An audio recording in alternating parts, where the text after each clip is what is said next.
भारत के प्रधानमंत्री नरेंद्र मोदी विश्व के लोकप्रिय नेताओं की श्रेणी में शुमार हैं और भारत में इन दिनों चल रहे लोकसभा चुनाव 2024 के दौरान लोगों के बीच पीएम मोदी की लोकप्रियता के अनेक उदाहरण देखने को भी मिल रहे हैं। बीजेपी के समर्थक पीएम मोदी को एक बार फिर से भारत का प्रधानमंत्री बनाने के लिए हर संभव प्रयास करने में जुटे हुए हैं। ऐसा ही एक नजारा सामने आया देवभूमि उत्तराखंड के हरिद्वार से, जहां पीएम मोदी की जीत की दुआ कुछ इस तरह से मांगी गई।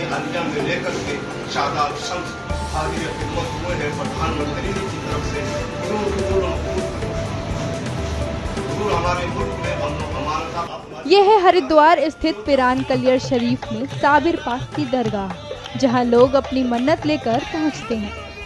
पीएम मोदी के समर्थक भी उनकी जीत की दुआ लेकर साबिर पाक की दरगाह आए। उत्तराखंड वक्फ बोर्ड के सदस्यों समेत मुस्लिम समुदाय के लोगों ने मिलकर दरगाह में जीत की चादर पेश की। इसके बाद सभी ने मिलकर नमाज अदा की और पीएम मोदी के लिए जीत की दुआ मांगी। धर्मनगरी हरिद्वार से महज 30 किलोमीटर दूरी पर पिरान कलियर स्थित है, जहां विश्व प्रसिद्ध हजरत अलाउद्दीन अली अहमद साबिर पाक दरगाह है। देश विदेश से लोग यहां चादर चढ़ाने आते हैं। दरगाह पर चादर और फूल चढ़ाने की बहुत पुरानी मान्यता है। इस मान्यता का पालन करते हुए उत्तराखंड वक्फ बोर्ड के अध्यक्ष शादाब शम्स पीएम मोदी के लिए दुआ करते हुए जीत की चादर पेश करने पहुंचे।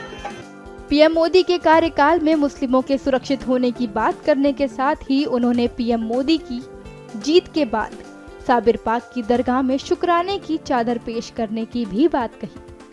उन्होंने क्या कुछ कहा, सुनिए। आज देश के यशस्वी प्रधानमंत्री माननीय मोदी जी के लिए जीत की चादर पेश की गई है और उनकी जीत की दुआ मांगी गई है। हमने दुआ की है साबिर पाक के इस आस्थाने पे कि हमारा मानना है कि मेरे नबी ने फरमाया कि हमारे जो वली अल्लाह हैं वो अपनी कब्रों में जिंदा हैं और उनके पास आकर खुदा से अगर हम दुआ करते हैं तो वो दुआएं कभी खाली नहीं जाती, वो मकबूल दुआएं होती हैं। इसलिए हम साबिर पाक के इस आस्थाने में आए हैं और हमने साफ मन से यहाँ दुआ की है कि इस वक्त के दुनिया के जो हालात चल रहे हैं, चारों तरफ अफरा तफरी का माहौल है, जंग के कगार पर मुल्क खड़े हैं, ऐसे हालात में मुल्क की बागडोर मजबूत नेता के हाथ में होनी चाहिए। कोई कमज़ोर व्यक्ति आ गया तो देश की सुरक्षा को ख़तरा हो सकता है। इसलिए हमने दुआ की है साबिर पाक के आस्थाने पे कि इस बार मोदी जी एक ऐतिहासिक जीत के साथ एक बार फिर प्रधानमंत्री की जिम्मेदारी पे को संभालें।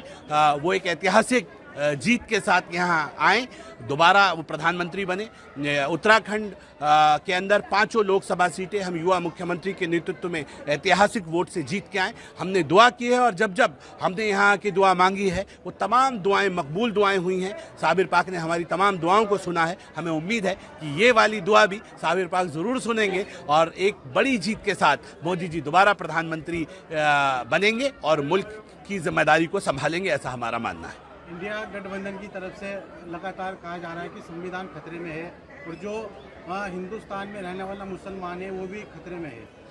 न संविधान खतरे में है, न हिंदुस्तान का मुसलमान खतरे में है। असल में ये जो लोग गंदी सियासत करते हैं इनकी दुकान खतरे में है। जिन लोगों ने लोगों को आपस में लड़ाने की सियासत की, झगड़े कराने की सियासत की, उनकी दुकान खतरे में है। जिसे वो मोहब्बत की दुकान कहते हैं वो असल में नफरत की दुकान है। और हमने देखा है कि मोदी जी की रिजीम से पहले लगातार दंगे होते थे, झगड़े होते थे, आम मुसलमान मारा जाता था, देश को नुकसान होता था, प्रॉपर्टीज़ को नुकसान होता था। दंगे बंद हो गए, मुसलमानों का मरने का सिलसिला बंद हुआ है, मुल्क मजबूत हाथों में है। इसलिए हमारा मानना है कि आज मुल्क की मजबूत करना है, मुल्क को मजबूत करना है। आज गरीब की चिंता की जा रही है, गरीब को घर कैसे मिले, गरीब को छत कैसे मिले, गरीब को शौचालय कैसे मिले, उसको गैस कैसे मिले, उसको मुफ्त इलाज कैसे मिले, उसको मुफ्त राशन कैसे मिले। इतने अच्छे प्रधानमंत्री हमें मिले हैं। मुझे लगता है कि देश मजबूत हाथों में है और ऐसे प्रधानमंत्री का अभी लंबे वक्त तक हमें साथ चाहिए। इसलिए हम यहाँ हाजिर हुए हैं और हमने साबिर पाक की बारगाह में उनकी जीत की दुआ की है और हमें उम्मीद है कि वो एक बार फिर